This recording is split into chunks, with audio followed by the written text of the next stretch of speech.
Good morning, friends. Happy Tuesday. Today is an open collaboration and it's hashtag Tea Tuesday, and it is hosted by at Life with Patty 9531 and at Kathy's Favorite Things.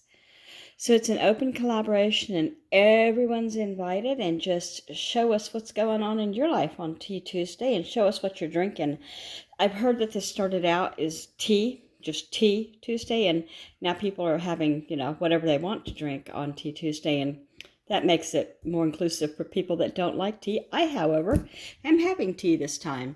This time I'm having an iced tea, and the only reason it's in this glass is because I can't get the lid off of that Stanley cup. I think I maybe twisted it too tight. I don't know, but I'm going to have one of the guys do it for me. I've got arthritis in my hands anyway, so it's, even if it's not hard to open, it is for me. So, enough about my joyful life. I have so much to talk about today. First of all, I want to show you this book, and then I want to show you that I've heard some people are saying that glue books are junk journals and junk journals are something art. I don't know. I'm calling this a glue book because Patty from Life with Patty was the one that showed me hers, showed us, and I saw it. And so that's what gave me the idea. So this is going to be my glue book, and it's going to be my first one. So first of all, I want to show you what I got. Okay. I went to the used bookstore or secondhand bookstore. It's actually in what used to be at one time an old farmhouse. So when you come in, there's a lot of twists and turns, because when you come in what would be the living room, and that's where their cash registers are and stuff like that. And then you can meander through the 3 or 4 bedrooms, and the bathroom's closed off. I think they use that for not customer, but employees, and probably storage and stuff like that. But it's an old house with creaky floors and stuff like that, and it's right in the middle of the business district. You can see the dollar store from it, the post office, that kind of thing. But the people that owned it chose not to have it torn down and sold to a big business. Anyway, that's more than you needed to know. My point for telling you that is there's got to be, gosh, I can't even guess, thousands and thousands and thousands of books. I usually get my used cookbooks there, but this time it was picked over, and I don't know and I think it's coming to this, that the younger ladies are not buying the cookbooks the way the older ladies, myself, did. If I say to my kids, well, let's get a recipe, they're not running for the shelf over here. They're running for the computer, and they're going to, Google that recipe or whatever. So I think less and less are going to be available used, and that might be something to keep in mind. Anyway, I was so disappointed, and so I thought, well, I'll see what they've got in the kids' books, because I like to look there too. They got a whole room devoted to westerns. Western, like, I can't think of the guy. I used to read his books. Anyway, and they've got a whole room dedicated to romance novels, that kind of thing. And then the part that I went to was, I went to children's, and then I went a different way through the house than I usually do, and I didn't see anything interesting. And so I was going to go ahead and just leave. And when I came around, there was somebody in line. And so I didn't want to rush them, so I was pretending to look through the shelf there, and these were all art books.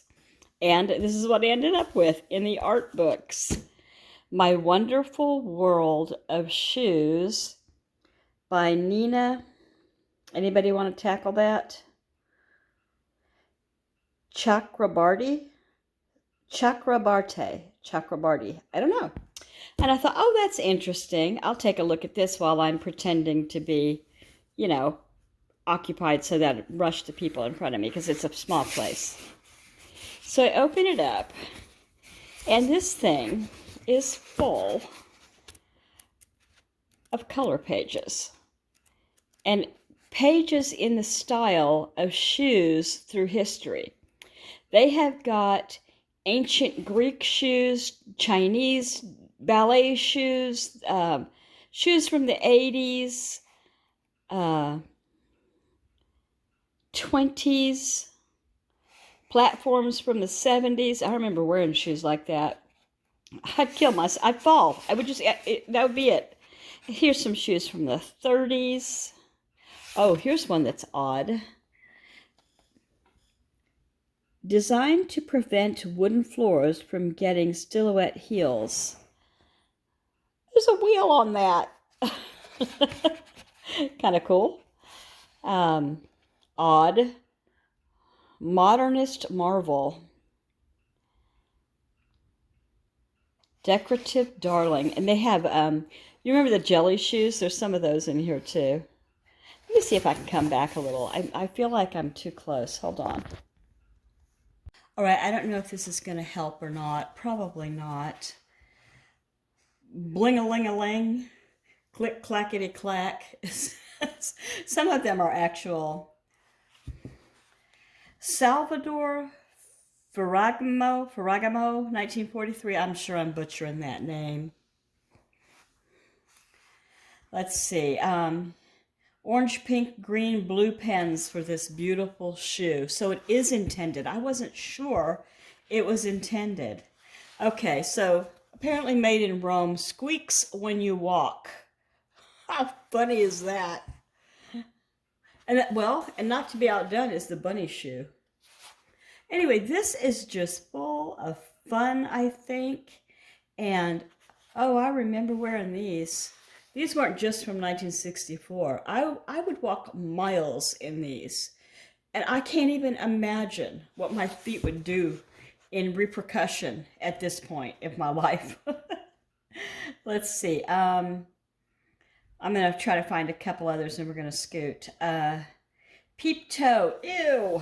Peep toe wedgies made in Taiwan in 1973. So they're like tennis shoes, but your toes stick out. No, thank you.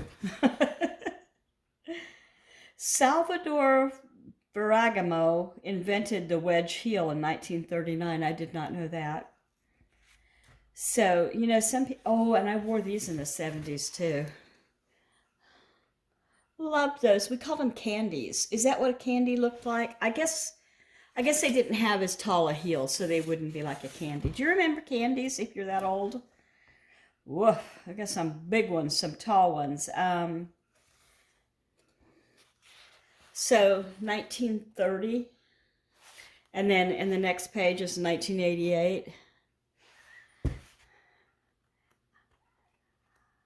I can't remember what I lived in 1988 shoe-wise. Okay, this Salvador guy did a lot of shoe inventing. Oh dear. So shoes with buttons all over it, and shoes with, what is that, flowers? Yeah, flower petals. That might be fun to color for some people. Ooh, so they've got, this is interesting to me, Japan, and this one is Tunisia. That looks like it would get you nowhere fast. Me anyway, not you, me. 19th century Indian toe knob sandal. So I'm assuming your great toe and your second toe are wedged between that hard knob there. Ooh, that doesn't sound comfy. A Puerto Rican sandal. Isn't that cool?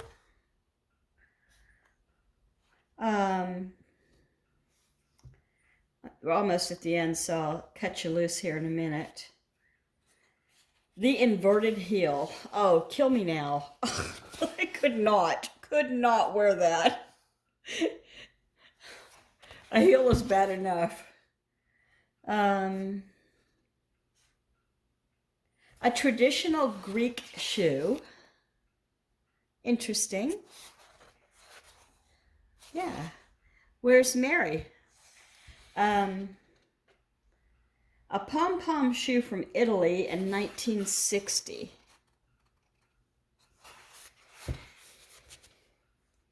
Uh, oh, this is funny. I don't know. Thailand, it says? No, Haviland. Okay, put your glasses down, Kendra. That's a guy's name or a woman. Terry de Haviland from London. And why it says, I love you too, Jeffrey, but pow. I don't know. Really, really, okay, and then in the back it's got designers, credits, and all of that. And thank you. Joe Lightfoot. It's just one of the many names. Now, go conquer the world. I love that. So it was originally $15.95, and I got it for, I think it was $4 for me because I have credit from putting old books over there, you know.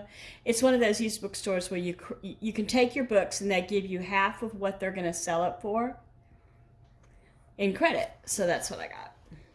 Oh, and I also got 2 nice thick cardstock Christmas bookmarks, and these are like $1 a piece, and I think that they're just mostly for people that have a couple of bucks in their pocket, you know what I mean?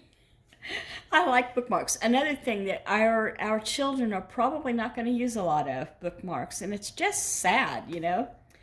When we were kids, I'm talking about anybody over 40, there were bookstores. There were bookstores in malls, lots of them. I think that Barnes & Noble is about the only one I know of, big time. We've got a few little ones downtown, like, is it called Metaphysical? Like, they're woo-woo, we call them here too. They've got a lot of astrology, what am I trying to say?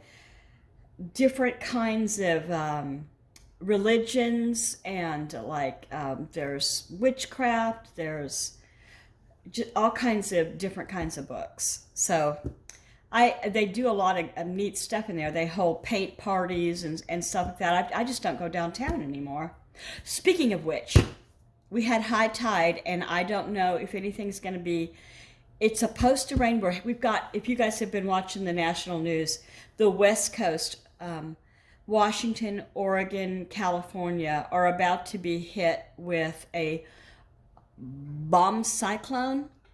And so what apparently that means for us is there can be really heavy rains and sustained strong winds of, 60 plus miles an hour.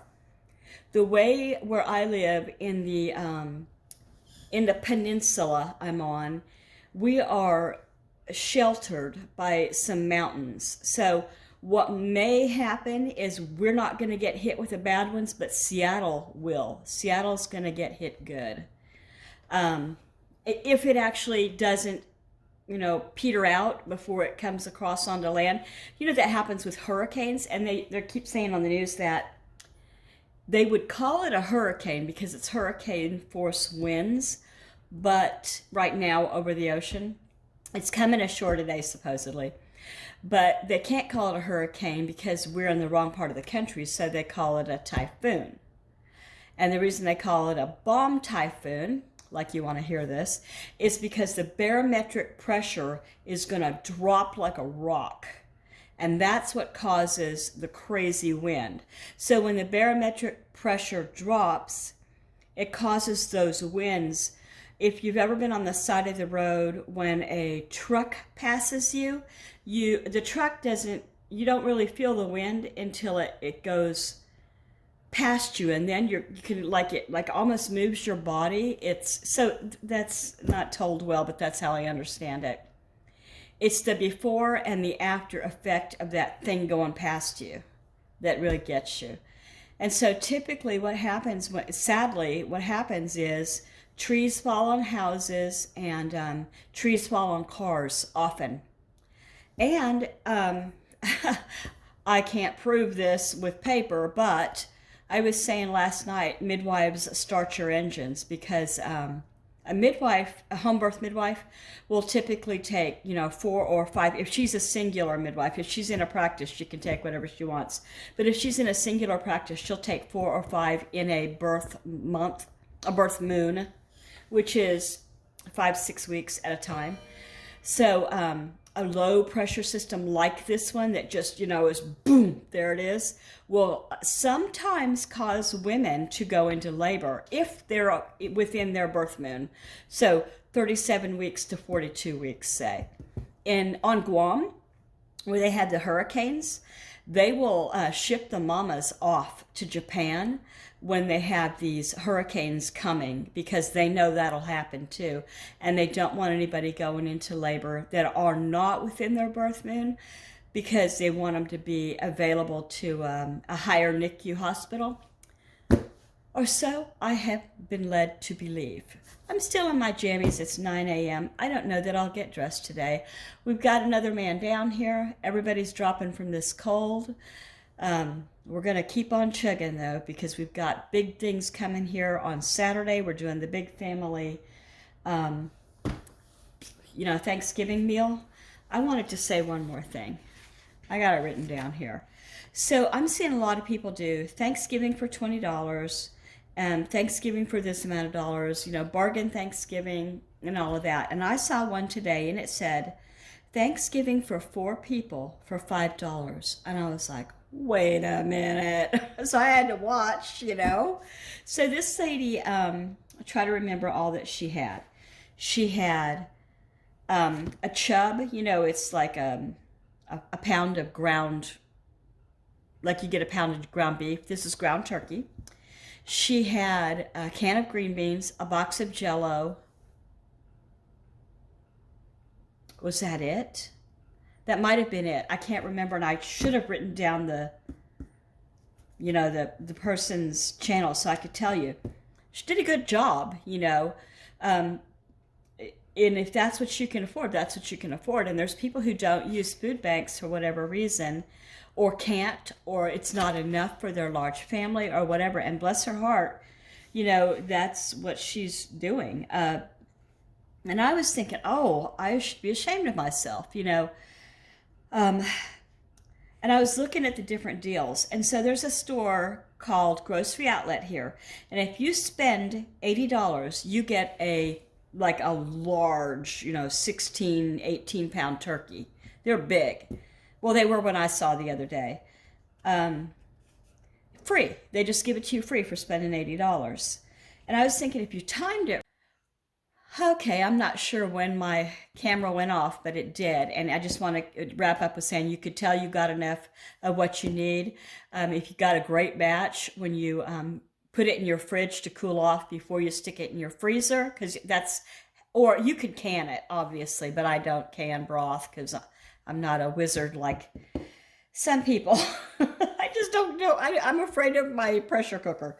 Anyway, so what I was going to say is it looks like Jell-O or gelatin. It's a wobble, wobble, wobble, and that's good stuff. When you warm it up, it just disappears and becomes really good bone broth. Okay, I'm going to let you go now. I was curious about you guys and what you did with your leftover turkey. If you make a turkey, what do you make with it afterward? Or does your family just finish it off in a meal? I have lots of friends who are like, turkey's not the greatest thing in the world. We have it for a meal and we're done with it. My own eldest son used to throw away. They would only eat the white meat. He and his wife would throw the dark meat away. I was like, no. But it's their family. I just know that I didn't raise him that way. Love you. Okay, I'm going to let you guys go. Take care. Bye-bye.